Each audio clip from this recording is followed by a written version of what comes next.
बिस्मिल्लाहिर्रहमानिर्रहीम। इससे पिछले क्लासेस में हमने साइंटिफिक नोटेशन और इसके रूल्स पढ़े थे और एग्जांपल्स भी किए थे और असाइनमेंट भी किए थे। आज हम एक और असाइनमेंट करेंगे 1.2 जिसमें कहते हैं कि calculate the number of second in week, यानी हमारे पास एक हफ्ते में कितने सेकंड्स होते हैं। Express the number in power of 10 notation, यानी इसका मतलब कि उसको आप साइंटिफिक नोटेशन में ज़ाहिर करो जिसका जो आंसर आएगा। तो असाइनमेंट 1.2 में कहते हैं कि आप जो है ना एक हफ्ते में कितने सेकंड्स होते हैं आप वो मालूम करो। So we know that there are 24 hour in one day. हमारे पास एक दिन में 24 आवर्स होते हैं और एक डे में 24 आवर्स होते हैं और जो 1 आवर होता है उसमें हमारे पास 3600 सेकंड्स होते हैं। सो 1 आवर्स में हमारे पास कितने सेकंड्स होते हैं? 3600 सेकंड्स होते हैं। तो फर्स्ट हम 24 आवर्स में सेकंड देते हैं कि 24 आवर्स में कितने सेकंड है, यानी मतलब 1 डे में कितने सेकंड्स है। So 1 day equal to 24 hour multiply, इसको हम इसके साथ मल्टीप्लाई करेंगे सेकंड। जब हम 24 को 3600 के साथ मल्टीप्लाई करेंगे तो ये आ जाएगा 1 डे में हमारे पास आएगा 86400 सेकेंड। तो ये तो हमारे पास एक दिन में सेकेंड्स है, यानी मकसद 24 आवर में। अब हम देखेंगे कि यानी एक वीक में कितने सेकेंड है। So no number of second, now number of second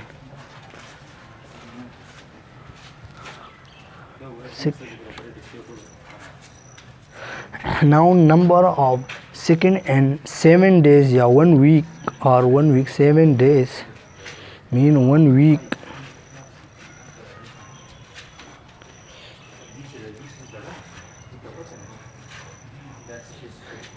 is given by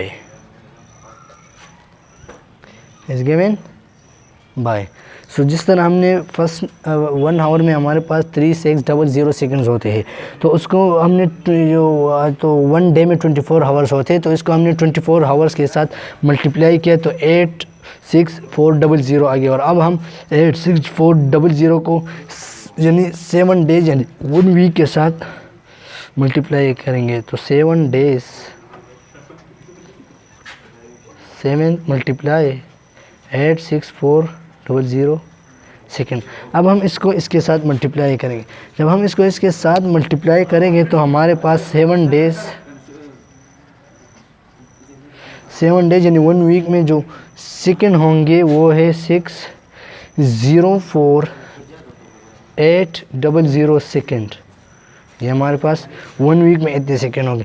लेकिन इन्होंने असाइनमेंट में ये भी बताया है कि आप इसको 10 नोटेशन में लिखे, मकसद साइंटिफिक नोटेशन में इसका जो आंसर है वो लिखे। तो अगर हम इसको साइंटिफिक नोटेशन में लिखना चाहेंगे तो इसको हम साइंटिफिक नोटेशन में इस तरह लिखेंगे 7 डेज इक्वल टू 6.048 मल्टीप्लाई 10 की पावर 5 सेकेंड, 10 की पावर 5 सेकेंड। तो इसको हमने साइंटिफिक नोटेशन में किया, तो इसका मतलब कि असाइनमेंट प्रूफ हो गया। अच्छा, तो 1 वीक में हमारे पास 1 वीक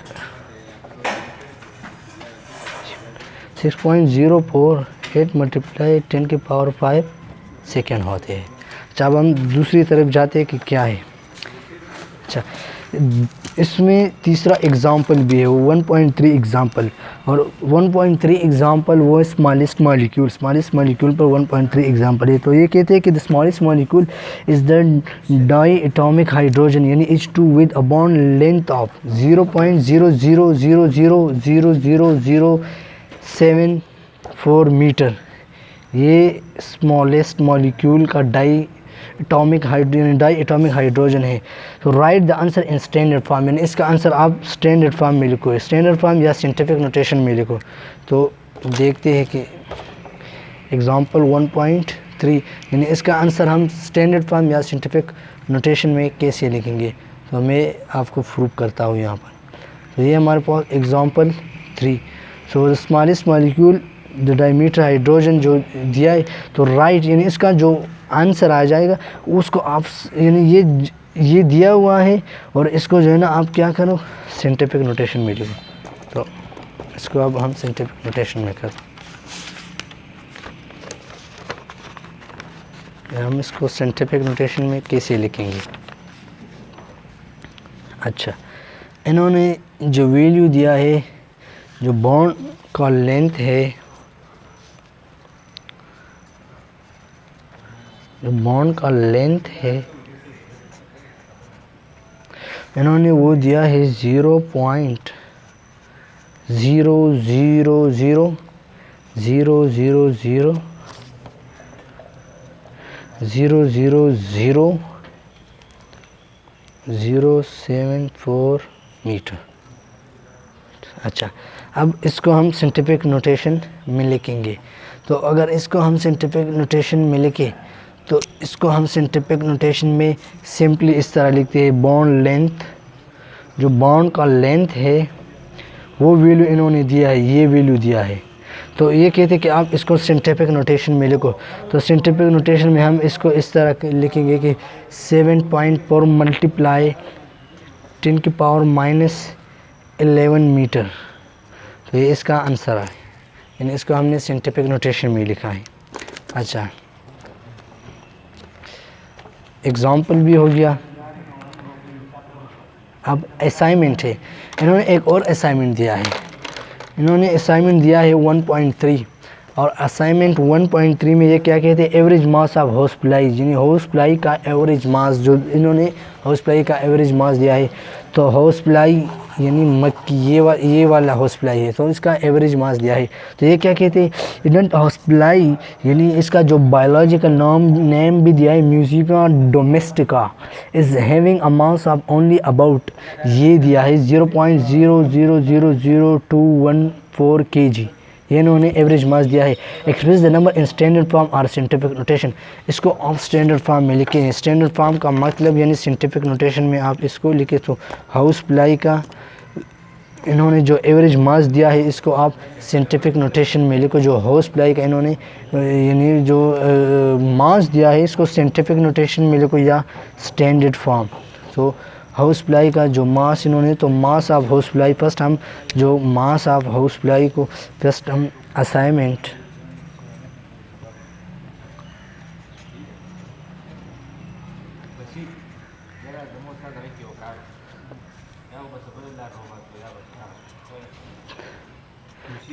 थ्री 3.1 यानी 3.1 जो असाइनमेंट दिया है उसको, यानी इसका average mass of house fly. So mass of house fly हमारे पास कितना है, मास ऑफ हाउस फ्लाई,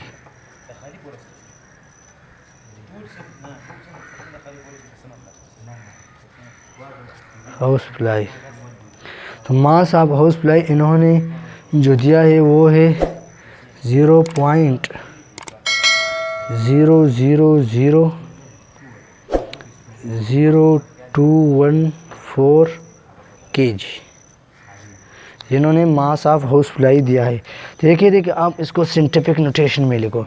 तो अगर हम मास ऑफ हाउस फ्लाई को साइंटिफिक नोटेशन में लिखना चाहेंगे तो इसको हम साइंटिफिक नोटेशन में सिंपल इस तरह लिख सकते हैं कि 2.14 मल्टीप्लाई 10⁻⁻5 kg। तो ये इसका आंसर है, 2.14 मल्टीप्लाई 10⁻⁻5 kg आ गया। तो ये असाइनमेंट था। अब ये 3.1 असाइनमेंट था, 1.3 असाइनमेंट था, सॉरी, ये 1.3 असाइनमेंट थी। अच्छा, इसके बाद क्या है, इसके बाद इन्होंने अच्छा, इसके बाद एक टॉपिक है जिसको प्रीफिक्सेस यानी टू पावर ऑफ 10 की नाम से याद किया जाता है। तो आज हम प्रीफिक्सेस के बारे में पढ़ेंगे कि प्रीफिक्सेस क्या है। तो आज हम प्रीफिक्सेस के बारे में पढ़ेंगे कि प्रीफिक्सेस क्या है। तो प्रीफिक्सेस क्या है, आज हम प्रीफिक्सेस के बारे में पढ़ेंगे कि प्रीफिक्सेस क्या है। प्रीफिक्सेस को हम उर्दू में साबिके यानी उर्दू में साबिका, जो साबिके होते हैं यानी या साबिका इसको कहता है। तो प्रीफिक्सेस क्या है, आज हम प्रीफिक्सेस के बारे में पढ़ेंगे कि प्रीफिक्सेस क्या है।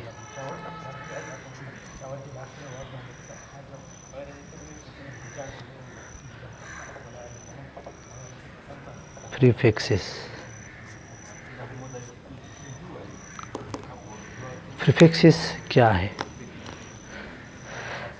सो प्रीफिक्सेस यानी जो एसआई यूनिट्स को यानी हस्ब मंशा आसानी से इस्तेमाल किया जा सकता है, क्योंकि मुख्तलिफ़ इकाइयों के इज़ाफ़ और ज़ेली इज़ाफ़ यानी 10 या 10 की मुनासिब क़ुव्वत से ज़रब या तक़सीम करने से हासिल हो जाते हैं। मिसाल के तौर पर कागज़ की मोटाई को मीटर की इकाई के बजाय इससे छोटी इकाई मिलीमीटर में ज़्यादा सहूलत के साथ लिख सकते हैं।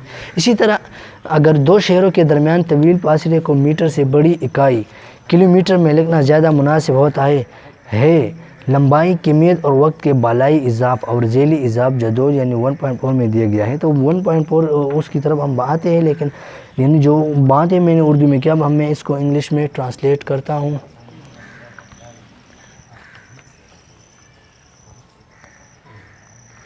तो इंग्लिश में अगर इसको हम ट्रांसलेट करेंगे तो अच्छा, तो प्रीफिक्सेस की तरफ आते। तो some time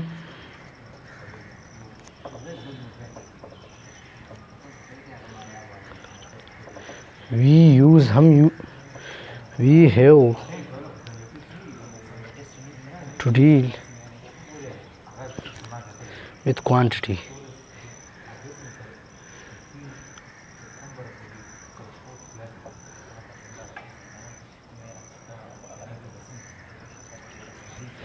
That are very small or very large।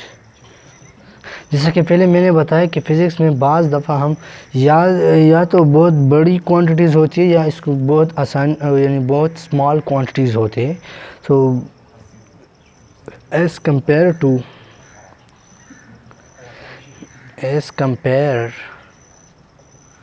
To the basic unit में मैंने पिछले क्लास में समझाया था कि बेसिक यूनिट क्या है। लेकिन अभी बेसिक यूनिट वो होते हैं जो बेस क्वांटिटी का जो यूनिट होता है। The unit of base quantity इस कॉल्ड बेसिक यूनिट, यानी बेस क्वांटिटी का जो यूनिट होता है उसको हम बेसिक यूनिट कहते हैं। मैंने पिछले क्लास में इस पर बहुत बहस किया था, लेकिन अब आपके याददाश्त के लिए मैंने थोड़ा रिवाइज़ किया। अच्छा, तो जैसा कि हमने पढ़ा कि बाज़ दफ़ा हम फिज़िक्स में या तो बहुत बड़ी मकदार या तो बहुत छोटी मकदार को ले लेते हैं यानी स्टडी करते हैं। तो अब एग्ज़ाम्पल की तरफ आते हैं कि प्रीफिक्सेस कैसे हमारे काम आता है। तो फॉर एग्ज़ाम्पल अगर एग्ज़ाम्पल में आ जाए, for example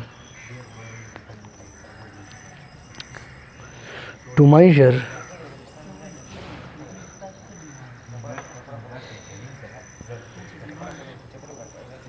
measure the thickness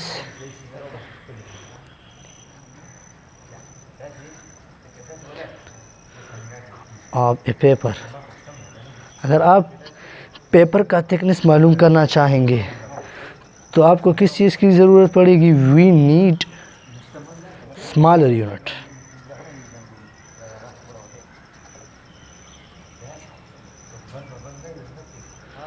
smaller unit like millimetre,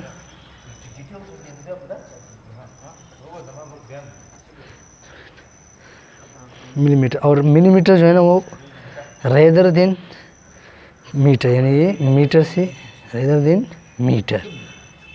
तो अगर हम थिकनेस पेपर का जो थिकनेस है वो मालूम करना चाहेंगे तो हम मीटर को यूज़ नहीं करेंगे, बल्कि उसका स्मॉलर यूनिट होता है यानी मिलीमीटर, फिर हम मिलीमीटर को यूज़ करेंगे।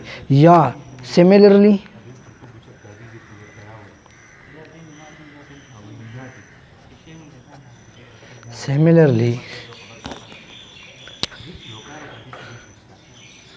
to measure the distance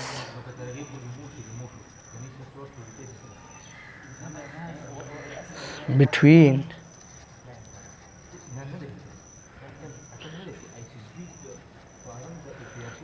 two big city। अब ये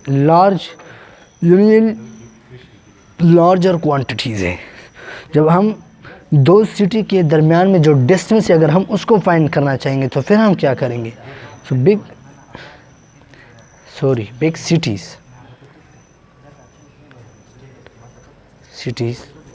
वी नीड, फिर हमें किस चीज़ की ज़रूरत पड़ेगी? We need larger unit. अब ये दो शहरों के दरमियान में जो फासला है उसको अगर हम फाइंड करना चाहेंगे तो फिर हम जो है ना लार्जर यूनिट को इस्तेमाल करेंगे। और हमारे पास जो लार्जर यूनिट होता है वो क्या है? लार्जर यूनिट क्या है? Like kilometre. फिर भी हम मीटर को यूज़ नहीं करेंगे, फिर इसका जो लार्ज यूनिट है किलोमीटर, यानी इसको हम किलोमीटर को यूज़ करेंगे रेदर देन मीटर, जो मीटर से आखिज किया गया है। अच्छा, तो ये तो प्रीफिक्सेस के बारे में थोड़ा शॉर्टकट पढ़ा कि सम टाइम यानी बाज़ मरतबा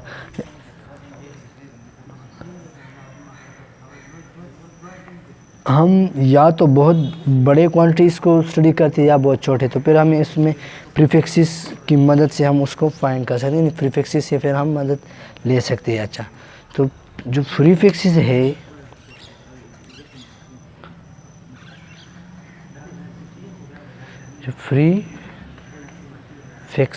है वो क्या है? प्रीफिक्स की तरफ आते हैं कि वो है क्या generally. So prefix a mechanism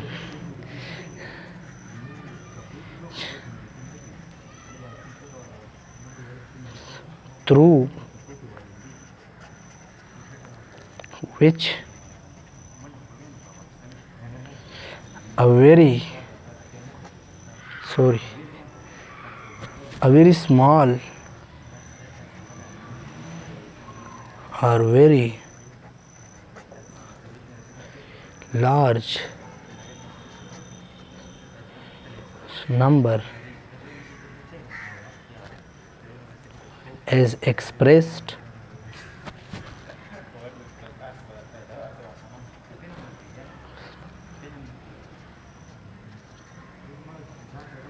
in terms of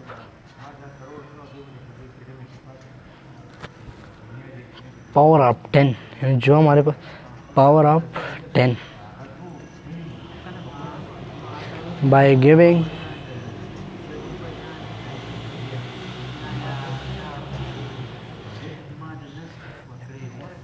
a proper name, उसका जो प्रॉपर नेम होता है टू इट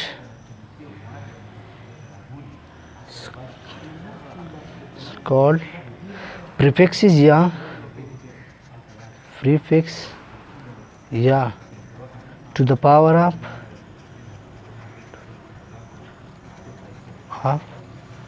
10, प्रीफिक्सेस या टू द पावर ऑफ 10।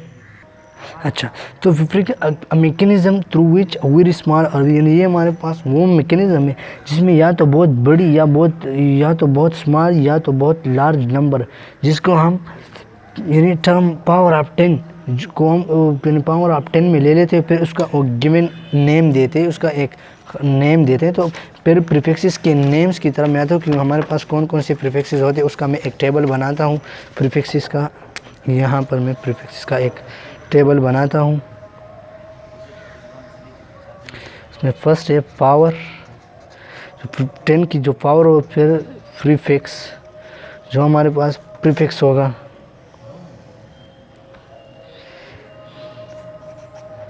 फिर उसका सिंबल होगा,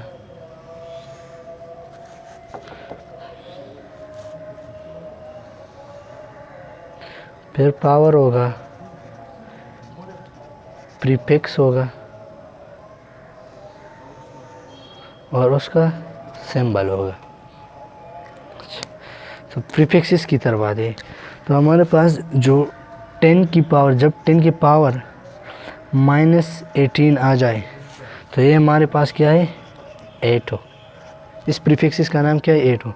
अगर 10 की पावर -15 आ जाए तो फिर इस प्रीफिक्सेस की नाम है पेम्टो। अगर 10 की पावर -12 आ जाए तो फिर इस प्रीफिक्सेस का जो नाम है वो है पीको। और अगर 10 की पावर -9 आ जाए तो फिर इस प्रीफिक्सेस का जो नाम है वो है नैनो। और अगर 10 की पावर -6 आ जाए तो फिर इस प्रीफिक्सेस का जो नाम है वो है माइक्रो। और अगर 10 की पावर -3 आ जाए तो फिर इस प्रीफिक्सेस का नाम है मिली। और अगर 10 की पावर -2 आ जाए तो फिर इस प्रीफिक्सेस का नाम है सेंटी। और अगर 10 की पावर -1 आ जाए तो फिर इस प्रीफिक्सेस का नाम जो है वो डी का। जो इसको जो सिंबल की तरफ आते तो इसका सिंबल ए है, इसका सिंबल एफ है, इसका पी है, इसका एन है सिंबल, इसका एम है, ये नहीं है इसका सिंबल, इसका ये सिंबल है, इसका एम है, इसका ई है और इसका डी सिंबल। अब हम पॉजिटिव पावर को जब 1 आ जाए, 10 का पावर 1 आ जाए तो फिर इसका जो प्रीफिक्स को हम डी का बोलते हैं। और जब 10 की पावर 2 आ जाए यानी पॉजिटिव है तो फिर हमको इसको जो है ना हेक्टो कहते हैं। और अगर 10 की पावर 3 आ जाए तो फिर हम इसको किलो बोलते हैं। और अगर 10 की पावर 6 आ जाए तो फिर इस प्रीफिक्स को हम मेगा कहते हैं, मेगा। और अगर 10 की पावर 9 आ जाए तो फिर इस प्रीफिक्स को हम गीगा कहते हैं। और अगर 10 की पावर 12 आ जाए तो फिर इस प्रीफिक्स को हम टीरा बोलते हैं। और अगर 10 की पावर 15 आ जाए तो इस प्रीफिक्स को हम बीटा बोलते हैं। और अगर 10 की पावर +18 आ जाए तो फिर इसको एक्सा कहते हैं। इसकी सिंबल्स की तरफ आ जाए तो जिसका जो सिंबल है वो है DA, इसका जो सिंबल है वो है H, इसका जो सिंबल है वो है K, इसका जो सिंबल है वो है M, और इसका जो सिंबल है वो है G, इसका जो सिंबल है वो है T, और इसका जो सिंबल है वो है P, और इसका जो सिंबल है वो है E। तो सबसे लार्जेस्ट प्रीफिक्सेस हमारे पास है एक्सा 10 के पावर 18, और सबसे स्मॉलेस्ट प्रीफिक्स जो है वो है 8 यानी 10 के पावर -18। आज के लिए इतना काफ़ी है और बहुत सिंपल टॉपिक था। मुझे उम्मीद है कि आप सबको समझ आ गया होगा। Thank you.